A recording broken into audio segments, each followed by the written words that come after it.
High, শীত কিন্তু পড়েই গেছে, এবার একটু স্যুপ খেতেই হবে। তো আমার কাছে যা যা ছিল সেগুলো দিয়েই আমি স্যুপ বানাতে শুরু করে দিয়েছি। যা যা ছিল মানে এখানে কিছুই ছিল না, শুধুমাত্র মটরশুঁটি আছে। বেশি সবজিরও আমার প্রয়োজন নেই, কারণ আমি বানাচ্ছি চিকেন স্যুপ।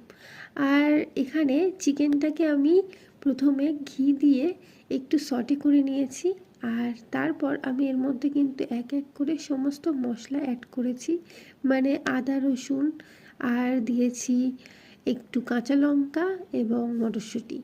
তারপর চিকেনটা একটু বয়েল হয়ে যাওয়ার পর আমি ওখান থেকে চিকেনগুলো একটু তুলে নিয়ে সেগুলোকে ছাড়িয়ে নিয়েছি, adding some fresh coriander lives from our kitchen gardens. Of ক্যামেরাতে আমি কিন্তু একটা ডিমও ভেঙে এর মধ্যে অ্যাড করে দিয়েছি। ফাইনালি স্যুপ কিন্তু রেডি। আর তোমাদের ওখানে কেমন ঠান্ডা পড়েছে অবশ্যই কমেন্টে জানিও। কিন্তু আমাদের এখানে খুব একটা ঠান্ডা পড়েনি, তাই স্যুপটা কিন্তু অতটাও এনজয় করতে পারিনি। একদম কনকনে ঠান্ডায় এই স্যুপটা কিন্তু বেশ ইন্টারেস্টিং লাগবে।